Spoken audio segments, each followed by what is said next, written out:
আল্লাহ বলেন, ইব্রাহিম তুমি আজান দিবা, এই আজানের দেওয়ার দায়িত্ব হলো তোমার। আর কিয়ামত পর্যন্ত মানুষ আমার ঘরে হজ করতে আসবে, আমার বাড়িতে আসবে, আমার মেহমান বানিয়ে আমি নিয়ে আসবো, এই দায়িত্ব আমি আল্লাহ গ্রহণ করলাম। এই যখন মানুষ যখন হজে রওনা হয়ে যায়, ইহরাম পরে, তখন আল্লাহর মেহমান হয়ে যায়। অর্থাৎ আমার ঘর, আমার বাড়িতে যখন কেউ আসে তখন আপনারা আমার বাড়ির মেহমান হয়ে যান। তেমন ভাবে আল্লাহর বাড়ির ইহরামের কাপড় যখন মানুষ পরে রওনা হয়ে যায়, তখন ওই মানুষটা আল্লাহর মেহমান হয়ে যায়, আল্লাহর ঘরের সম্মানিত ঘরের মেহমান হয়ে যায়। এই জন্য এই মেহমানদের ইজ্জত বড়, অনেক বড়। এই হাজী সাহেব যখন আল্লাহর মেহমান হয়ে যায়, এই মেহমানরত অবস্থায় তার সাথে ভালো ব্যবহার করতে হয়। আর ওই মেহমান সাহেব আল্লাহর মেহমান হওয়ার পরে কোনো খারাপ কথা বলতে পারে না, মানুষদেরকে রাগ করতে পারে না, মানুষের সাথে কোনো বিহেভটা খারাপ করতে পারে না। যেহেতু আল্লাহ রাব্বুল আলামিন বলছেন, হজ এমন একটা জিনিস, ওয়ালা রাফাসা ওয়ালা ফুসুকা ওয়ালা জিদালা। হজ হলো এমন এক জিনিস, যারা হজ করার জন্য ইহরামের কাপড় পরে রওনা হয়ে যাবে, এই হজের মধ্যে কোনো ফুসুকি করা যাবে না, ফাসিকি করা যাবে না, মুনাফিকি করা যাবে না, মানুষকে গালিগালাজ করা দেওয়া যাবে না, মানুষকে কষ্ট দেওয়া যাবে না। হজ করতে যাইয়া ইহরামের কাপড় পরে যদি কোনো মানুষ যদি এগুলো করে, তখন আর তার কোনো হজ হবে না। তখন আর সে আল্লাহর মেহমানের যে পরিপূর্ণ আল্লাহর সম্মানিত মেহমান হিসাবে আল্লাহর কাছে যে আপনি সম্মানিত, এই সম্মান আপনি পাইলেন না। আল্লাহর এই হজ যে করলেন, হজের বারাকাতও আপনি পেলেন না। এই জন্য যখনই কোনো মানুষ হজ করতে যাবেন, যখনই ইহরামের কাপড় পরে ফেলবে, তখন সে আল্লাহর মেহমান হয়ে যায়। তখন এই জবান হবে আল্লাহর তালবিয়া দিয়া, এই জবানটা পরিপূর্ণ রাখতে হবে। যখনই ইহরাম করে ফেললেন, তখন থেকে আপনার উপর তালবিয়া পড়া শুরু করে দেওয়া। লাব্বাইক আল্লাহুম্মা লাব্বাইক, লাব্বাইক লা শারীকা লাকা লাব্বাইক, ইন্নাল হামদা ওয়ান নি'মাতা লাকা ওয়াল মুলক লা শারীকা লাক। তখন যারা হাজিরা বেশি বেশি করে এই তালবিয়া পড়তে থাকে, সুবহানাল্লাহ। তখন তালবিয়াই হলো সবচেয়ে বড় ইবাদত। এই তালবিয়া নিয়ে আল্লাহ ফেরেশতাদেরকে নিয়ে গর্ব করতে থাকে, আমার বান্দারা আমার বাড়ি মেহমান হয়ে আসতেছে, আমি আল্লাহর স্বীকৃতি কিভাবে দিচ্ছি তোমরা দেখো। লাব্বাইক আল্লাহুম্মা লাব্বাইক, হাজির রব্বুল আলামিন, ও রব আমরা হাজির। লাব্বাইক লা শারীকা লাকা, হে রব আমার আল্লাহ, আমরা হাজির, আপনার কোনো শরীক নাই, আল্লাহর সাথে কোনো শরীকের শিরকিয়াত নাই, আল্লাহর সাথে কাউকে শরীক করে না। তারা এই সাক্ষ্য দিচ্ছে ইহরামের কাপড়। লাব্বাইক আল্লাহুম্মা লাব্বাইক, লাব্বাইক লা শারীকা লাকা লাব্বাইক, ইন্নাল হামদা ওয়ান নি'মাতা। আল্লাহ যত প্রশংসা, যত নিয়ামত যা আছে সব তোমার জন্য। মুমিন সেদিন তার হৃদয় উজাড় করে আল্লাহর জন্য প্রশংসা, আল্লাহর জন্য নিয়ামত, আল্লাহর জন্য সব কিছু। এই কথাটা মুমিন ওই সময় বলে, হজের পৃথিবীর মানুষগুলো এক হজের ময়দানে যাওয়ার সময় বলে, আরেকবার যখন তারা জান্নাতে যাবে তখন এই কথাটা বলবে। আলহামদুলিল্লাহিল্লাযী সাদাকানা ওয়া'দাহু ওয়া আওরাসানাল আরদা নাতাবাওয়াউ মিনাল জান্নাতি হাইসু নাশা ফানি'মা আজরুল আমিলিন। আল্লাহ আজকে জান্নাত আমাদেরকে দিলেন এই ক্ষুদ্র ক্ষুদ্র আমলের কারণে। রব্বুল আলামিন এই জান্নাতে যেহেতু আমাদেরকে দিলাই আমল দিয়ে বিশাল জান্নাতের এই বিশাল বাড়ির মালিক হওয়ার কথা না। আল্লাহ তুমি যখন দয়া করে আমাদেরকে দিয়েছো, এই জন্য সেদিন জান্নাতীরা বলবে আলহামদুলিল্লাহিল্লাযী সাদাকানা ওয়া'দাহু। আল্লাহ সমস্ত প্রশংসা, সমস্ত নিয়ামত আমার যা আছে সব তোমার জন্য গো মনিব। তুমি মেহেরবানি করে তোমার এই গোলামকে এই জাহান্নামের আগুন যা ভয়াবহ দেখে আসছি, ফুলসেরাতের ফুল যখন পার হয়েছে, এই আগুন পড়লে নিমিষেই মানুষ পড়ে ছাড়াহার হয়ে যাবে। আল্লাহ সেখান থেকে বাঁচাইয়া তোমার জান্নাতে যে তুমি আমাদেরকে দিয়েছো, এই জন্য হৃদয় উজাড় করে তুমি মনিবের শুকরিয়া আদায় করলাম। আল্লাহ সমস্ত নিয়ামত, সমস্ত শুকরিয়া সব তোমার জন্য, সুবহানাল্লাহ। আর এই কথাটা মানুষ যখন আবার ইহরামের কাপড় পরে আল্লাহর বাড়িতে যখন চলে যায়, তখন একই কণ্ঠে পড়তে থাকে লাব্বাইক আল্লাহুম্মা লাব্বাইক লাব্বাইক লা শারীকা লাক লাব্বাইক ইন্নাল হামদা।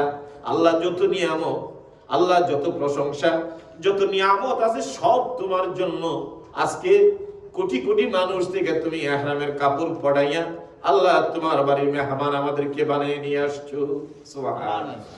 আজকে তোমার বাড়ির মেহমান বানাইলাম, সমস্ত প্রশংসা সমস্ত নিয়ামত তোমার জন্য। এই কথা যখন মুমিন বলতে থাকে, আর যখন আরাফাতের ময়দানে চোখের পানিগুলো ছেড়ে দিয়ে দিয়ে আল্লাহর কাছে কাঁদে, আল্লাহর কাছে ক্ষমা চায়, আমার আল্লাহ রাব্বুল আলামিন ফেরেশতাদেরকে সাক্ষী রেখে তাদের গুনাহগুলো মাফ করে দেয়। এই জন্য রাসূল বলেছেন, কেউ যদি হজে যায়, আরাফাতের ময়দানে যখন সঠিকভাবে হজ করে আসে, আর সে যেন হাজ্জে মাবরুর, সে এমন হজ করলো যে মায়ের পেট থেকে বাচ্চা জন্ম হওয়ার পরে যেমন মাসুম হয়ে যায়, আল্লাহ হাজের ময়দান থেকে, আরাফার ময়দান থেকে আল্লাহ প্রত্যেকটা মানুষকে মাসুম করে বাড়িতে পারে। আজকে আমার জন্য সব নিয়ামত তোমরা প্রকাশ করেছো, আমি আল্লাহ তোমাদেরকে মাফ করে দিলাম। আল্লাহ এলান করে দেয়, আল্লাহ ঘোষণা করে দেয় হজ মাবরুর। তো এই হজের মাস শুরু হয়ে গিয়েছে, শাওয়াল, জিলকদ, জিলহজ মাস। সারা পৃথিবী থেকে মানুষ শুরু হয়ে গেছে। অনেকে ফ্লাই করে চলে গেছেন, অনেকে যাবেন, অনেকে যাচ্ছেন। আমরা প্রতি বছরই এই কথাগুলো বলছিলাম। আল্লাহ পাক রব্বুল আলামিন আপনাদেরকে, যাদেরকে আল্লাহ তৌফিক দিয়েছেন, আপনারা যেন হজের কাজগুলো শেষ করে ফেলেন। ইতিমধ্যে অনেক ভাইয়েরা করে ফেলেছেন, আরো যারা বাকি আছেন ইনশাআল্লাহ নিয়ত করে। মানুষের হায়াত মওতের কথা তো বলা যায় না, কখন আমাদের মৃত্যু চলে আসে। আরেকবার নিয়ত করে ভালোভাবে, আল্লাহ তুমি আমাকে সুযোগ করে দাও, আগামীতে আমি যেন হজটুকুন করতে পারি, তোমার এই বড় এই ফরজিয়াত হুকুমটুকুন যেন আল্লাহ আদায় করতে পারি, তুমি আমাকে তৌফিক দাও। আল্লাহর কাছে তৌফিক চাওয়া, আল্লাহর কাছে সুযোগ চাওয়া, চাইলে আল্লাহ পাক রব্বুল আলামিন আল্লাহর বান্দাদেরকে আল্লাহ পাক দান করে। এই জন্য বেশি বেশি করে চাওয়া। অনেকে আছে, যুবকরা যারা আছে, মনে করতে পারে বিয়ে করি নাই, বিয়ে করে হজ করব, অথবা কিছু করে করব। এটা হজের সাথে কোনো সম্পৃক্ত নাই। বিয়ে শাদীর সাথে, আপনার ছেলে মেয়ে বিয়ে দেওয়ার সাথে, এইগুলোর সাথে হজের কোনো সম্পৃক্ততা নাই। হজের সম্পৃক্ততা হলো আপনি, আপনার উপর যখন মক্কা মদিনা আসা যাওয়া নিরাপদ হবে, আপনি সুস্থ আছেন এবং ওই এবিলিটিটা থাকে, তখন আপনার উপর আল্লাহ পাক হজ ফরজ করে দিয়েছে। তো কাজেই আপনারা যারা করেন নাই, সুস্থ আছেন, এমন একদিন আসবেন মনে চাইব, কিন্তু পারবেন না। আর আল্লাহর পক্ষ থেকে আল্লাহ যেন বেশি বেশি দোয়া করতে হবে, আল্লাহ তোমার দয়া করে আমাকে তোমার বাড়ির মেহমান বানাও। এক লোক হজের টাকা জমা দিয়েছেন, সবকিছু হয়ে গেছে বাড়িতে। আমরা দেশে তো, আবার দেশে হজে যাওয়ার আগে গরু টরু জবাই করে মানুষদেরকে খাওয়াই, দোয়া নেই, তো এইগুলো উনি করেছেন। ইন দি মিনিট টাইম ওই যে করোনা শুরু হয়ে গেল, হজের ফ্লাইট আর দিল না, উনি হজে যেতে পারলেন না। পরের বছর বুক ভরা আশা নিয়ে বসে আছে, হজের আবার শুরু হবে। তার কিছুদিন আগে উনি এত অসুস্থ হয়ে গেলেন, কয়েক মাস অসুস্থ থাকার পরে শেষ পর্যন্ত তার মৃত্যু হলো, হজে আর যেতে পারল না। আল্লাহ পাক ভালো জানেন এটা, আল্লাহ সাওয়াব আল্লাহ যেন তার নিয়তের কারণে দান করে, আমরা বলি আমিন। কিন্তু দেখেন, এক সময় সব আয়োজন শেষ, কিন্তু যাওয়া হলো না, করোনার প্রবলেম চলে আসলো। এরপরে যখন আবার শুরু হলো, 2 বছর আর তিনি বেঁচে থাকলেন না, অসুস্থ হয়ে গেলেন। জীবনে একটা দুঃখ নিয়েই, এই জন্য এটা সরাসরি আল্লাহর পক্ষ থেকে এই দাওয়াত আসতে হয়। আল্লাহর পক্ষ থেকে এই দাওয়াত আল্লাহ কবুল করতে হয়। এই জন্য আল্লাহর কাছে সেজদা দিয়ে দোয়া করা, যৌবনকালে আল্লাহর কাছে চাওয়া, আল্লাহ পরিপূর্ণ সুস্থতা থাকতে আমাদেরকে তুমি হজ করো, তোমার বাড়ির মেহমান আমাদেরকে বানাও। এই জন্য আল্লাহ পাক রব্বুল আলামিন হযরত আলী রাদিয়াল্লাহু তাআলা আনহু আল্লাহর হাবিব সাল্লাল্লাহু আলাইহি সাল্লামকে প্রশ্ন করলেন, ইয়া রাসূলুল্লাহ, এই যে কাবা ঘর আল্লাহ পাক আমাদেরকে দান করেছেন, তার ফজিলত। রাসূল বলেন, আলী রে, এই কাবা ঘরের মাধ্যমে আল্লাহ পাক রব্বুল আলামিন আমার উম্মতের হাজার হাজার কোটি কোটি উম্মতকে আল্লাহ মাফ করে দেওয়ার জন্য এই নিয়ামত আল্লাহ পাক দান করেছে।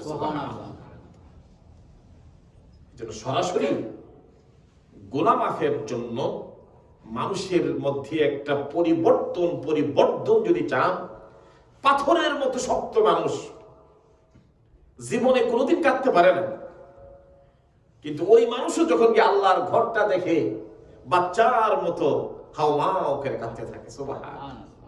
আল্লাহর ঘরটা যতবার দেখে ততবার কাঁদে, যতবার দেখে ততবার কাঁদে, নামাজ পড়লে কাঁদে, দোয়াতে কাঁদে। আল্লাহ পাক বলেন ফিহি আয়াতুম বাইয়িনাত, আমি আমার ঘরের সামনে আমার বান্দাদের জন্য আমি উজ্জ্বল নক্ষত্র নিদর্শনগুলো রেখেছি। তারা এগুলো দেখে দেখে তারা পরিবর্তন হবে, তার দিল নরম হবে, পরিবর্তন হবে। সুবহানাল্লাহ। এই জন্য আল্লাহর কাছে বেশি বেশি করে দোয়া করা, আল্লাহর কাছে চাওয়া, আল্লাহর কাছে আল্লাহ যেন আল্লাহর বাড়ির মেহমান বানায়। আলী রাদিয়াল্লাহু বলে, ইয়া রাসূলুল্লাহ, এই যে কাবাগর হাজারে আসওয়াদ, এই আসওয়াদ আমাদের জন্য কি রেখেছেন? রাসূল সাল্লাল্লাহু আলাইহি ওয়াসাল্লাম বললেন, আলী রে, এই হাজারে আসওয়াদ হলো আমার উম্মতের জন্য হাসরের দিন দলিল হিসাবে। এই হাজারে আসওয়াদ আল্লাহ পাক রব্বুল আলামিন তার জবান খুলে দিবেন এবং হাজারে আসওয়াদের দুইটা শাফাতাইনি, দুইটা ঠোঁট হবে। যে এই হাজারে আসওয়াদে চুমু দিয়েছেন, যে হাত দিয়ে মহব্বত করে চুমু দিয়েছেন, এই হাজারে আসওয়াদ তার জন্য আল্লাহর কাছে সাক্ষী হয়ে থাকবে। সুবহানাল্লাহ। নবীজি বললেন, আলী, আল্লাহর জান্নাতি হাজারে আসওয়াদ পাথর, এটা জান্নাতি পাথর ছিল।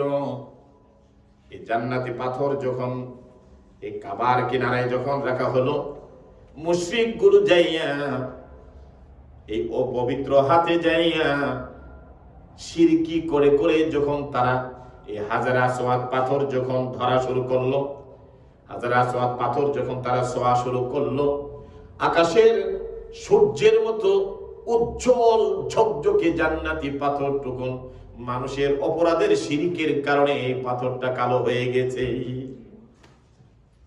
আমার ভাইরা, সেই জান্নাতি পাথর আপনার জন্য সাক্ষী হবে। সেই পাথর আপনার জন্য হাসরের দিন সাক্ষী দেবে। হুজুর, কালো হয়ে গেল কেন? কাফের গুলো যাইয়া, মুশরিক গুলো যাইয়া, তারা যখন কোনো মানত করত আল্লাহর ঘরে হাজার আসওয়াদের পাথরের সামনে, আর একটু মাকাম ইব্রাহিমের সামনে যাইয়া তারা তাদের ভেড়াগুলো, তাদের বকরিগুলো কোনো স্বপ্ন দেখলে, কোনো তারা তাদের কোনো ভালো মঙ্গল মনে করলে যাইয়া ওখানে বলি দিতেন। বলি দিয়া দিয়া, বলি বুঝেন তো, যেটা একটু দিয়ে আল্লাহর নাম ব্যতীত, এটাকে বলি কয়।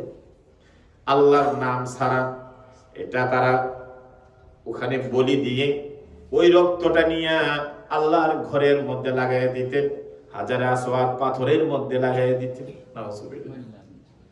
কাফের গুরু এই অপরাধের কারণে আল্লাহর ঘরে যে হাতটা লাগাই দিতেন, রক্তটা লাগাই দিতেন, মনে করতেন এই রক্ত যদি আল্লাহর ঘরে লাগানো হয়, আল্লাহ আমাদের এই বলিটা কবুল করবে, আমাদের মনের বাসনা পূর্ণ করবে। সেখান থেকে তারা এই বলি দেওয়াটা শুরু হলো, যে আল্লাহর ঘরের সামনে কোনো মানত হলে নিয়ত করেই তারা সেখানে তারা বলি দিতেন, সেখানে তারা জবাই করতেন। এই হাত লাগার কারণে, এই শিরকিয়াতের কারণে, এবং এক সময় আল্লাহর ঘরের ভিতরে তারা মূর্তি পূজা ঢুকে ফেললেন। এই অপবিত্রতার কারণে আল্লাহ জান্নাতি পাথর, আল্লাহর জান্নাতি হাজারে আসওয়াদ পাথর, তাদের আমলের কারণে, এই অপরাধের কারণে জান্নাতি নূরের পাথরটা কালো হয়ে গেল। এই পাথরে বরকত রয়েছে। হুজুর, অনেকে আছেন যারা চুমু দিতে পারেন না, হজে গিয়েছে, যারা উমরাতে গিয়েছে, এখন তো বিশাল যুদ্ধ, পাথরে চুমু দেওয়া জীবন বা জিনিয়া রাখতে, আল্লাহ যদি সহজ না করে দেয় সম্ভব। হজের সময় যে উমরার সময়, এখন আগে তো উমরাতে একটু সুযোগ ছিল, কিন্তু আল্লাহ নবী বলেছেন এই পাথরে চুমু দিতে যাইয়া তোমরা মারামারি করবে না, মানুষকে আঘাত করবে না, মানুষকে কষ্ট দিবে না। কিন্তু যেই চাপাচাপি হয় মানুষের দুনিয়ার কোনো খেয়াল থাকে না। এই জন্য তাওয়াফ করার সময় আদব হলো, অনেকে আছে এমনি হাঁটেন, আপনার এই কোনোই লেগে যদি, যেহেতু আপনি আল্লাহর ঘরের মেহমান, আপনার এই কোনোইটা লেগে যেন আরেক ভাইয়ের যেন কষ্ট না হয়, হাতটা সামনে রেখে রেখে পায়ের নখগুলো আগে কেটে যাওয়া সুন্নত, হাতের নখগুলো কেটে যাওয়া সুন্নত। যখন এই হজে যাবেন, উমরাতে যাবেন, এইগুলো পরিষ্কার করে যাওয়া, যেন আপনি যাওয়ার পরে তাওয়াফ করার সময় যেন আপনার হাতের দ্বারা, যেন আপনার পায়ের নখের দ্বারা যেন কোনো ভাই যেন কষ্ট না পায়, এই বাড়িতে যায় যেন কারো কষ্ট দেওয়া না হয়। দেখুন তো কাবা ঘরের কঠিন অবস্থা। হুজুর, আল্লাহর বাড়িতে গেলাম, হজ করেছি, উমরা করেছি, পাথর কি আমাদের জন্য সাক্ষী দেবে? হ্যাঁ।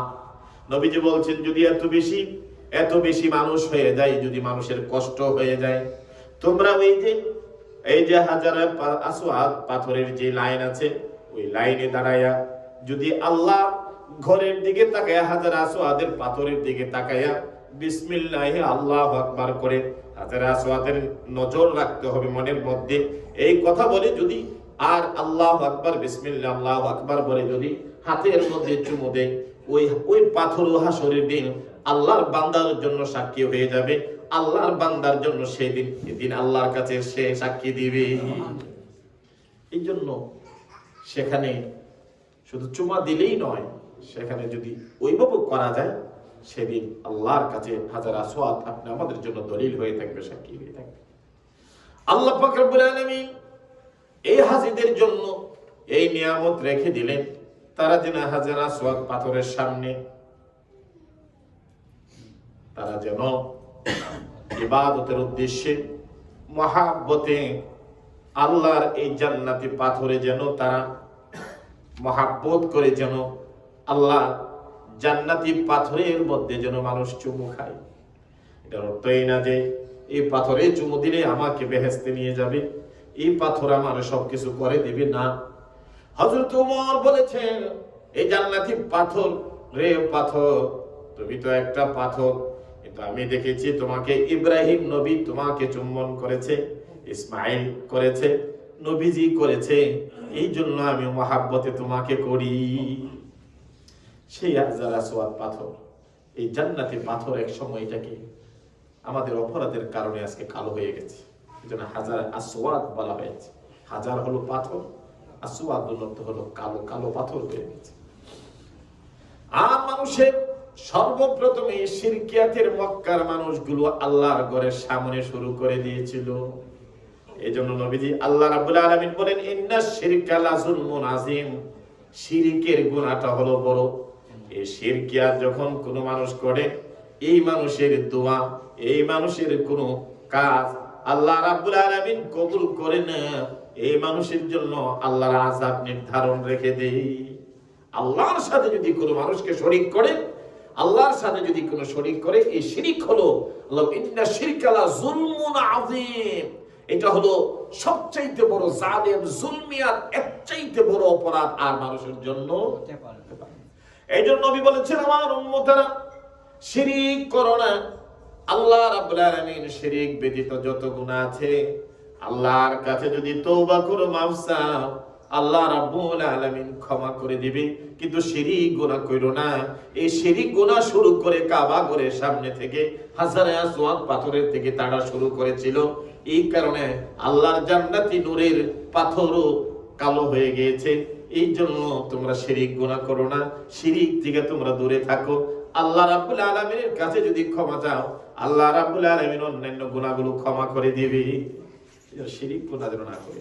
সেখান থেকে আস্তে আস্তে ইব্রাহিম আলাইহিস সালাম, ইসমাইল আলাইহিস সালাম, এই কুরবানির ইতিহাস আল্লাহর কাছে আসা শুরু হয়ে গেল।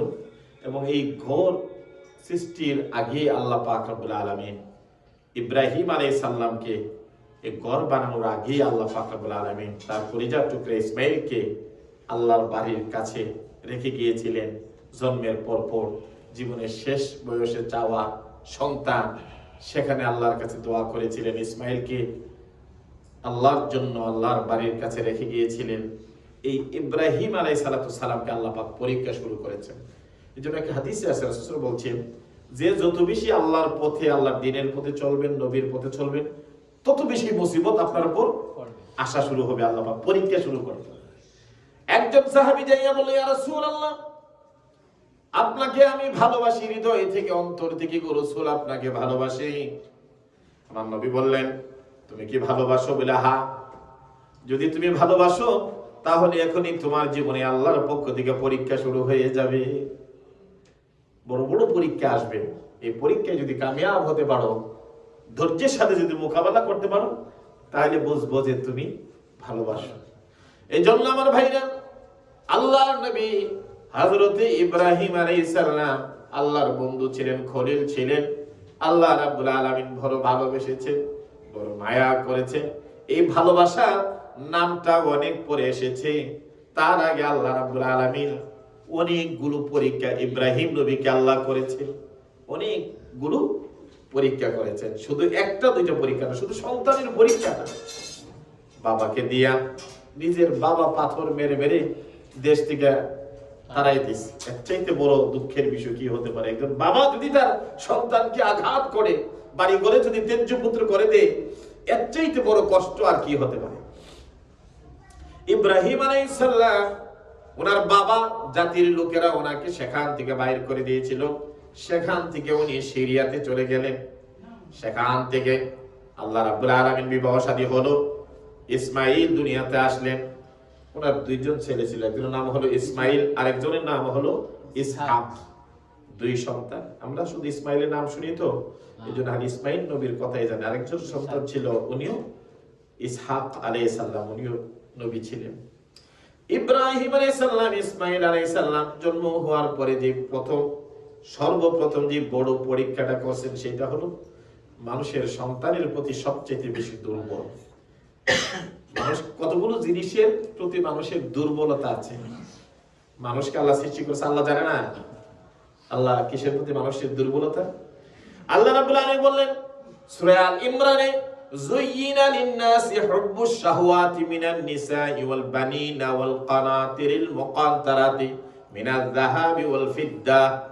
আল্লাহ রাব্বুল আলামিন সূরার মধ্যে বলে দিলেন 8টা প্রকার বস্তুর উপরে মানুষ বড় দুর্বলতা। এর মধ্যে প্রথম দুর্বলতা হলো যুয়িনা লিন-নাসি হুব্বুশ শাহওয়াতি মিনান নিসা। মানুষদেরকে আল্লাহ রাব্বুল আলামিন মহিলাদের প্রতি বড় দুর্বল করে বানানো করেছেন। অর্থাৎ মানুষ অতি সহজেই দুর্বল হয়ে যায়।